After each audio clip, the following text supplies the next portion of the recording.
Hello, how are you? Lecture 4 start करने जा रहा हूँ। Thermodynamic principle of metallurgy. Thermodynamic as an important principle in metallurgy. Metallurgy में thermodynamic जो होता है वो एक इम्पॉर्टेंट प्रिंसिपल होता है। By this principle decided suitable temperature and suitable reducing agent for the reduction of metal oxide. इस principle में मेटल के जो ऑक्साइड हैं उनको रिड्यूस करने के लिए सुटेबल टेम्परेचर और सुटेबल रिड्यूसिंग एजेंट जो है वो इसी प्रिंसिपल द्वारा डिसाइड होती है। For the process of any change in temperature, change in entropy and change in enthalpy has the following relation with change in गिव्स फ्री एनर्जी। इस प्रोसेस में या इस प्रोसेस के लिए for this process temperature, change in enthalpy और change in entropy गिव्स free energy में जो रिलेशन है वो delta G equal to delta H minus T delta S होता है।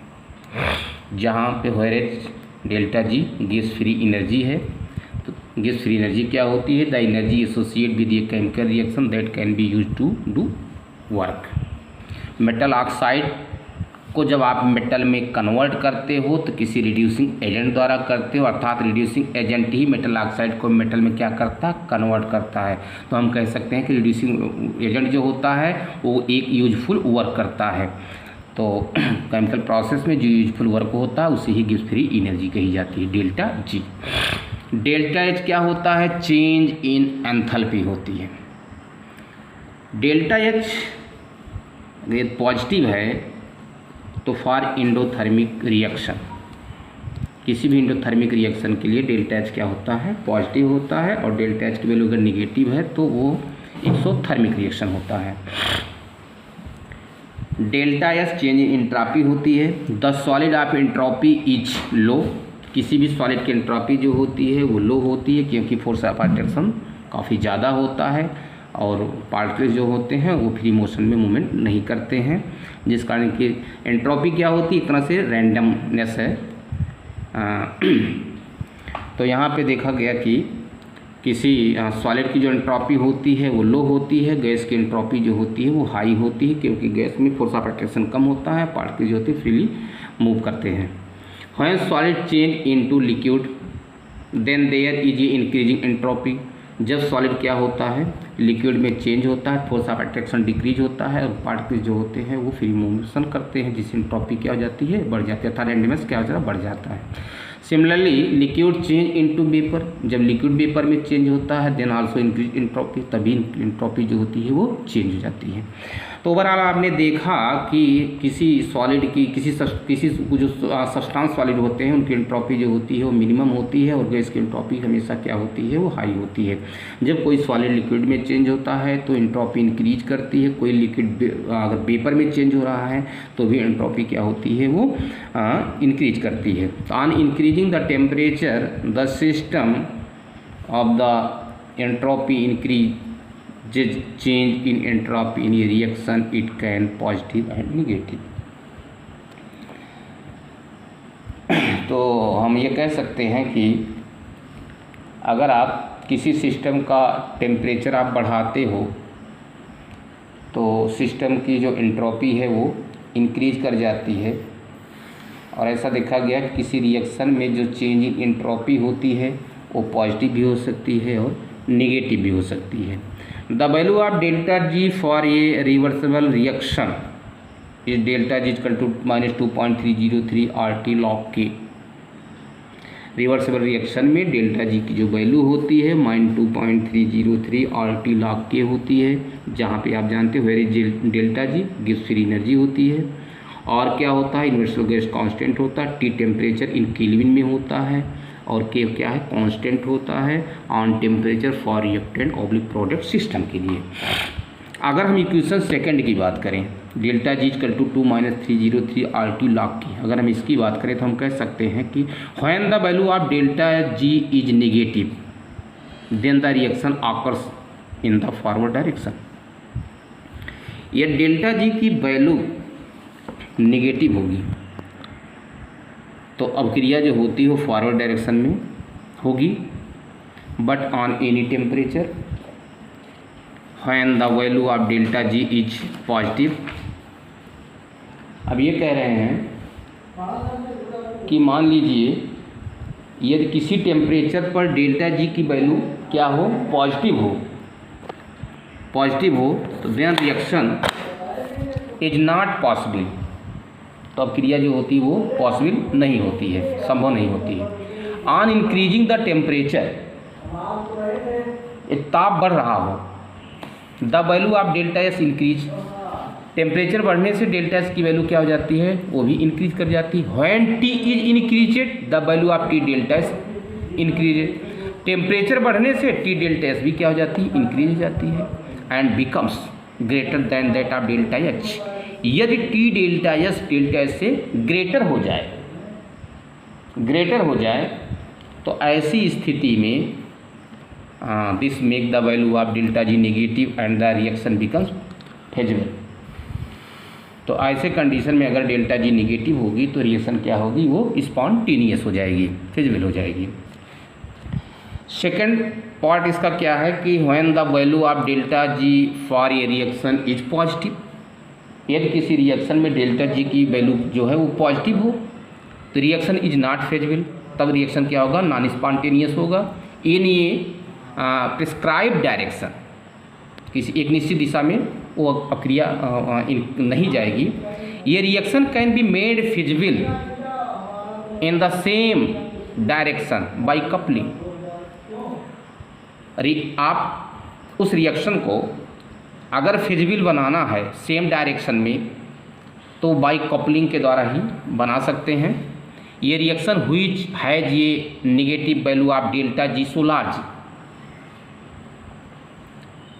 व्हिच हैज ये नेगेटिव वैल्यू, ये रिएक्शन व्हिच हैज ये नेगेटिव वैल्यू, उस रिएक्शन में जिस रिएक्शन की delta G value so large होगी that the sum of delta G value of the two reaction is negative, that the sum of delta G value of the two reaction is negative. अब दोनों reaction को अगर हम add करेंगे तो हमको जो रिजल्टिंग डेल्टा जी की वैल्यू आएगी वो क्या आएगी, नेगेटिव आएगी।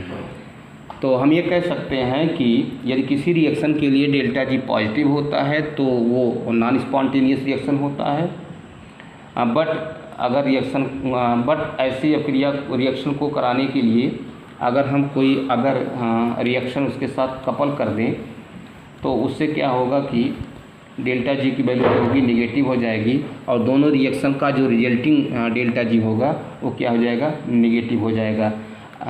इस सिचुएशन में इनकी जो डेल्टा जी की वैल्यू होगी वो नेगेटिव होगी। तो हम ये कह सकते हैं कि दिस टाइप ऑफ रिएक्शन जो होंगे वो स्पॉन्टेनियस हो जाएंगे। आप देखिए आयरन ऑक्साइड जो होता है ये यहाँ पे टूट रहा आयरन और ऑक्सीजन में, और इसकी जो डेल्टा जी वैल्यू होती है +40 है। कार्बन यहाँ पे ऑक्सीडाइज हो रहा है, यहाँ पे आयरन का रिडक्शन हुआ, यहाँ पे कार्बन का ऑक्सीडेशन हो रहा है, डेल्टा जी वैल्यू कितनी होती है, -100 है। अब आप देखो ओवरऑल रिएक्शन आप दोनों को जोड़ेंगे तो ऑक्सीजन सेम है तो ये कैंसिल हो जाएंगे। यहाँ पे आयरन ऑक्साइड आ गया +C आयरन, यहाँ पे आयरन ऑक्साइड जो होता है आयरन रिड्यूस हो रहा, कार्बन का ऑक्सीडेशन हो रहा, प्लस करेंगे तो डेल्टा जी की वैल्यू कीजिए -60 आ गई। तो आप देखिए ये नॉन स्पॉन्टेनियस रिएक्शन था जिसकी डेल्टा जी पॉजिटिव थी और अदर रिएक्शन को इसके साथ क्या किया गया, कपल किया गया और ये देखा गया कि डेल्टा जी की वैल्यू सो लार्ज है इसमें, और फिर रिजल्टिंग वैल्यू जब देखिए डेल्टा जी वैल्यू क्या आ गई, नेगेटिव आ गई। तो नॉन स्पॉन्टेनियस रिएक्शन को इस मेथड से आप जो है स्पॉन्टेनियस में चेंज कर सकते हैं। Such coupling can be easily understood with the help of delta G versus temperature plot for formation of oxide, the graph is known as Ellingham diagram. Such coupling can be easily understood with the help of delta G versus temperature plot for formation of oxide. The graph is known as Ingham diagram. अब आप देखो बेटा कि अब coupling reaction को हम easily जो है delta G versus T plot के माध्यम से समझेंगे। और इस ग्राफ में क्या करते हैं कि फॉर्मेशन ऑफ ऑक्साइड का जो है ये प्लॉट होता है डेल्टा जी वर्सेस टेम्परेचर, और ऐसे ग्राफ को हम एलंगम डायग्राम कहते हैं। इसमें कुछ पॉइंट्स हैं। पहला देखें, एलंगम डायग्राम ये perfect idea of reduction agent carbon monoxide. Ellingham diagram ये perfect idea of reducing agent carbon monoxide, या कोई मेटल हो सकता है, मेटल है ये एलंगम डायग्राम जो होता है ये एक परफेक्ट आइडिया देता है कि मेटल ऑक्साइड को मेटल ऑक्साइड में जब कन्वर्ट होता है तो उसमें ये देखा गया है कि किस तरह के रिड्यूसिंग एजेंट जो होते हैं इसमें वर्क करते हैं।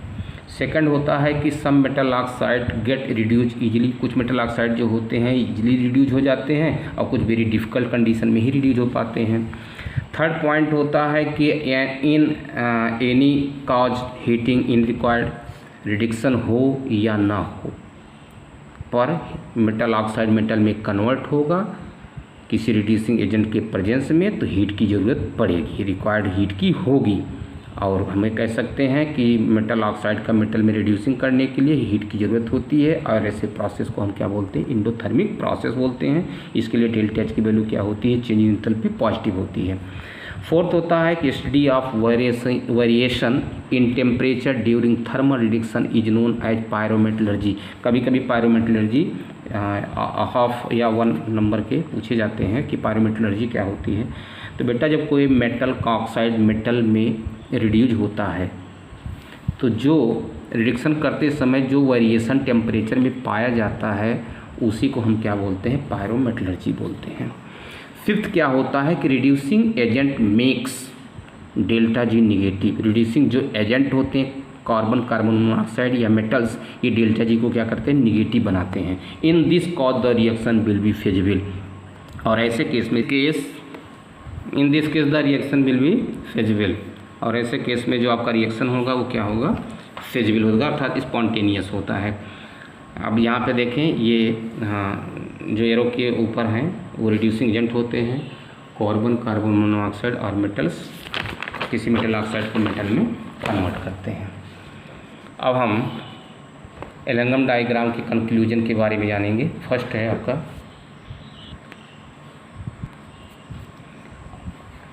चलें एलंगम डायग्राम का जो कंक्लूजन है वो कुछ पॉइंट्स इसमें हैं आपके। पहले हैं कि each curve is straight line. आप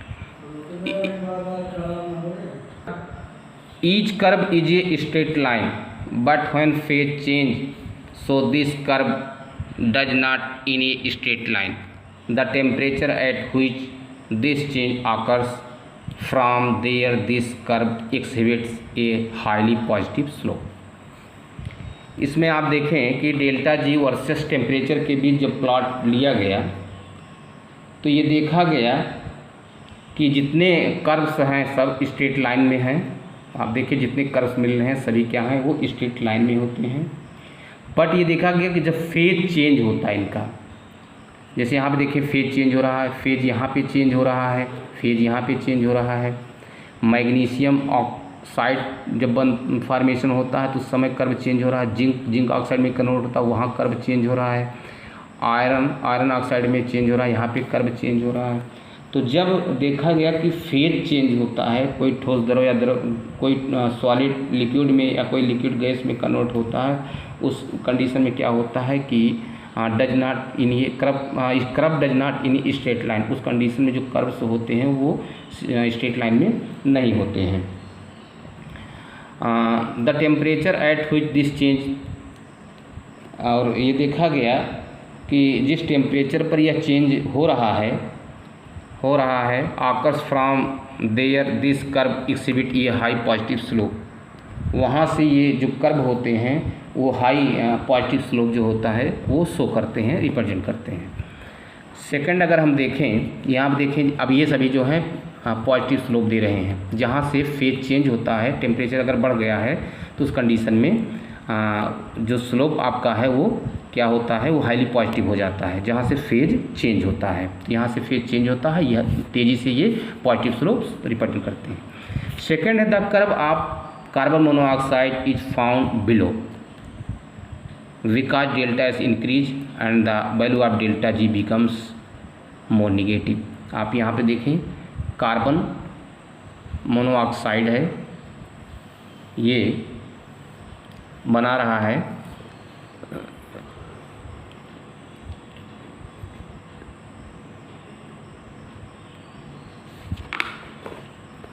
फाउंड बिलो। कार्बन ऑक्साइड का जो कर्व है आप देखें नीचे की ओर झुका हुआ है, और बिकॉज डेल्टा एस इंक्रीज, क्योंकि डेल्टा एस इसका क्या होता है, रैंडमनेस बढ़ रहा है, अर्थात डेल्टा एस इंक्रीज कर रहा है, and the value of delta G becomes more negative. और ऐसे कंडीशन में डेल्टा जी क्या होता है, वो मोर नेगेटिव हो जाता है।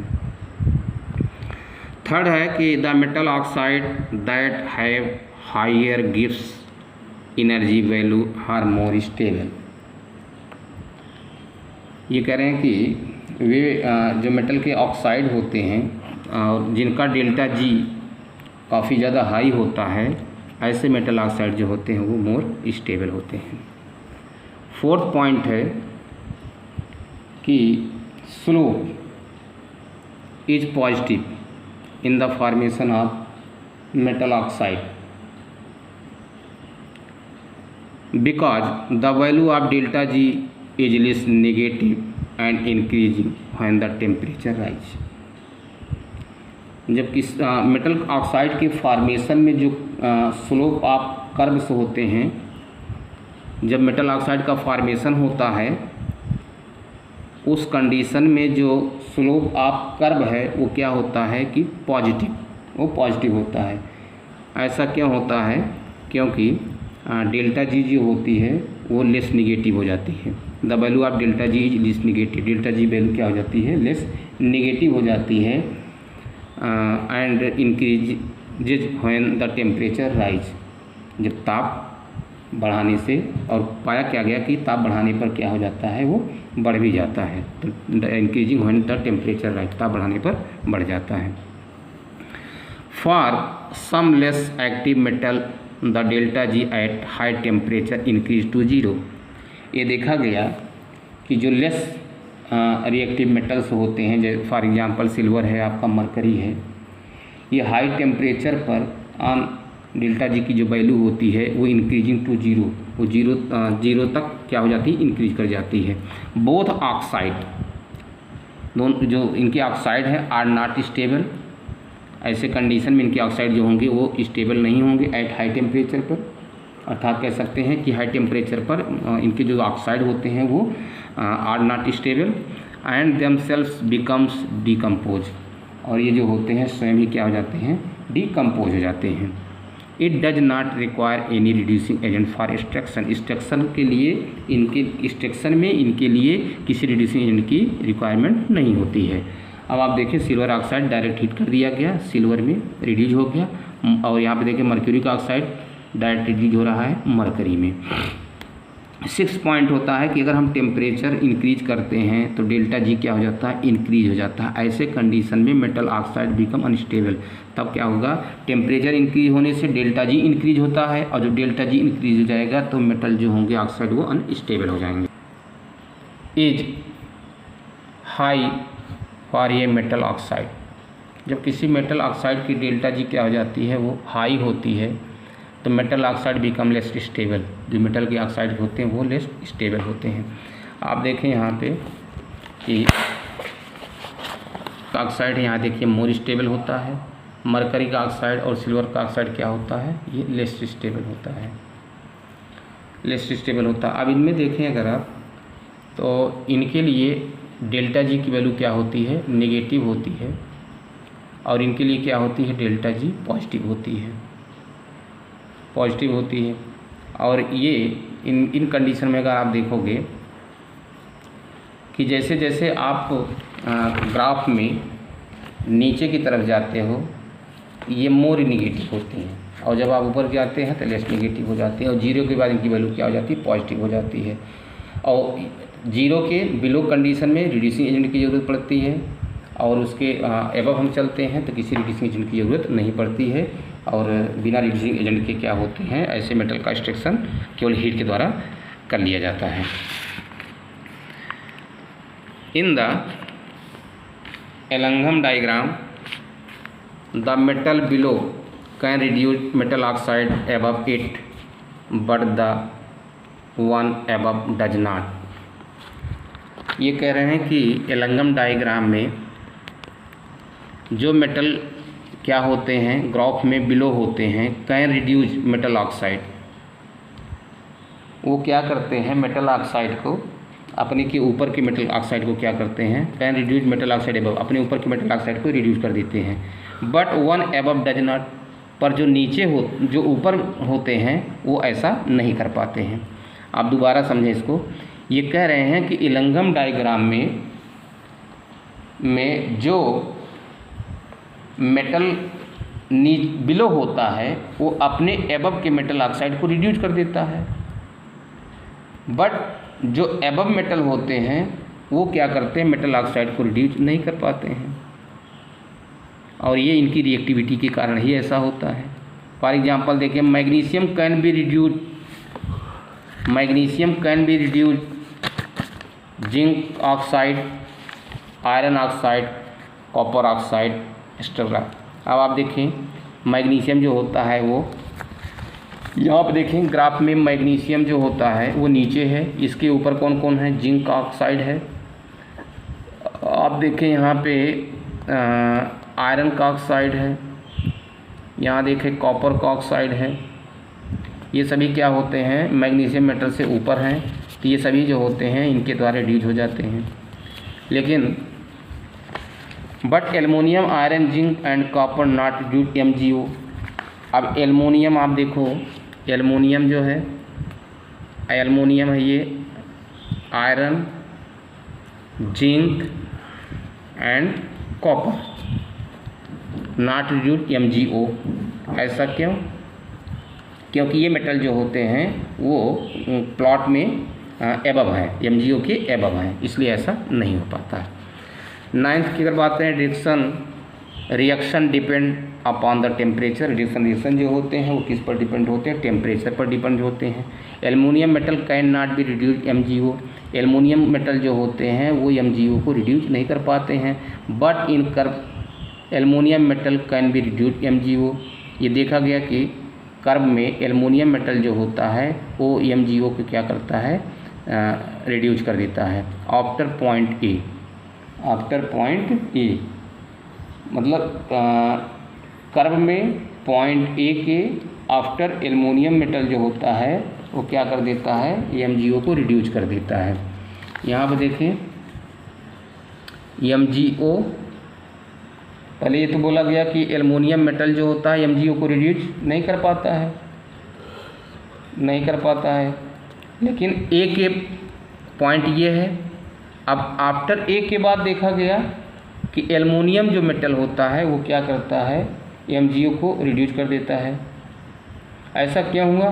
क्योंकि आफ्टर पॉइंट ए के बाद ये हुआ कि MgO की जो ये लाइन है, MgO की जो लाइन है ये क्या हो गई, एल्युमिना के ऊपर हो गई। आप देखें ऐसा इसीलिए हुआ क्योंकि MgO की लाइन जो हो गई, ये कर्व जो हो गया एल्युमिना के ऊपर हो गई, है ना। इसीलिए अब आप कह सकते हैं कि एल्युमिना जो होता है वो मोर स्टेबल देन MgO, इसीलिए क्योंकि ये स्लोप जो है अधिक पॉजिटिव भी दे रहा है, डेल्टा जी की वैल्यू निगेटिव भी दे रहा है। तो इस कंडीशन में एल्युमिना जो होता है आपका Al2O3, ये 4Al हो जाएगा, ये 2Al2O3 हो जाएगा। तो आपने देखा कि reaction depend on the temperature. Reaction किस पर डिपेंड हो रहा है, टेम्परेचर पर। Aluminium metal can not be reduce MgO। Aluminium metal जो होता है MgO को रिड्यूस नहीं कर पाता है, but in curve aluminium metal can be reduce MgO after point A. पर रिड्यूस कब करेगा ये एल्युमिनियम, जब ये आफ्टर पॉइंट ए के बाद, यहाँ पे आप देखिए जब ग्राफ में ये आ जाता है पॉइंट ए के बाद ऐसा हो सकता है। Because after point A the line of MgO is above. MgO की लाइन जो हो गई वो क्या हो गई, एल्मुना की लाइन को क्रॉस कर गई। Then the alumina, therefore the alumina is more stable than MgO। 10 point है कि each plot is straight line, जितने प्लॉट इसमें मिलते हैं डेल्टा जी वर्सेस टी में सभी स्ट्रेट लाइन मिलते हैं except some change in phase. आप देखें यहाँ पर ये स्ट्रेट लाइन आई, अब यहाँ से देखें आपका कर्व जो है वो थोड़ा सा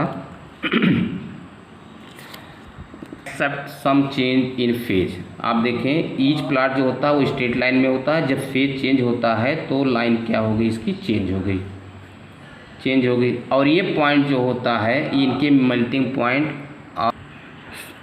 straight line except some change in phase.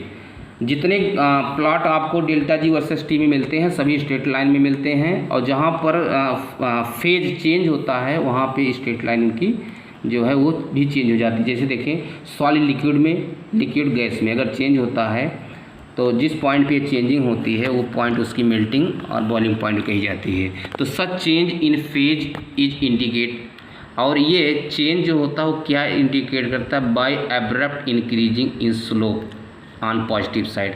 और ये चेंज जो होता है वो इंडिकेट करता है कि सडनली आपका जो लाइन होता है वो तेज़ी से बढ़ने लगता है और स्लोप आपका क्या हो जाता है, पॉजिटिव हो जाता है। फॉर एग्जांपल देखें जिंक ऑक्साइड आप देखें, ये देखें यहाँ पे जिंक सॉलिड स्टेट में था, यहाँ पे इसने फेज चेंज किया और सडनली आपने देखा कि इसका स्लोप जो होता है वो इंक्रीज कर गया और ये पॉजिटिव स्लोप रिप्रेजेंट करने लगा, शो करने लगा। टेम्परेचर अगर आप अगला पॉइंट है, टेम्परेचर अगर इंक्रीज करते हो तो डेल्टा जी क्या हो जाता है, लेस नेगेटिव हो जाता है। जैसे जैसे आप टेम्परेचर को बढ़ाते जाओगे डेल्टा जी क्या हो जाएगा, वो लेस नेगेटिव हो जाएगा। Each line of converting metal to metal oxide slope upward because delta G becomes less negative at high temperature. ये कह रहे हैं कि each line of converting metal to metal, जब कोई मेटल ऑक्साइड में चेंज हो रहा है और उस समय अगर लाइन इनकी चेंज हो रही है, पहले चूँकि ग्राफ में जितने लाइन मिलते हैं सभी स्ट्रेट मिलते हैं, और मेटल ऑक्साइड जिस कंडीशन में अगर चेंज हो रहा है और उनका प्लॉट भी चेंज हो रहा है तो उस कंडीशन में देखा गया कि अगर टेम्परेचर हम बढ़ा रहे हैं तो डेल्टा जी की वैल्यू क्या जाती है, लेस नेगेटिव हो जाती है। एलंगम डायग्राम का लिमिट क्या है, फर्स्ट है दिस डायग्राम, लिमिट फर्स्ट है इनका कि this diagram only show whether reaction is possible now. ये डायग्राम केवल ये शो करता है कि रिएक्शन पॉसिबल है या नहीं। सेकेंड लिमिट क्या है कि this diagram show only tendency of reducing agent, diagram show only tendency of reducing agent.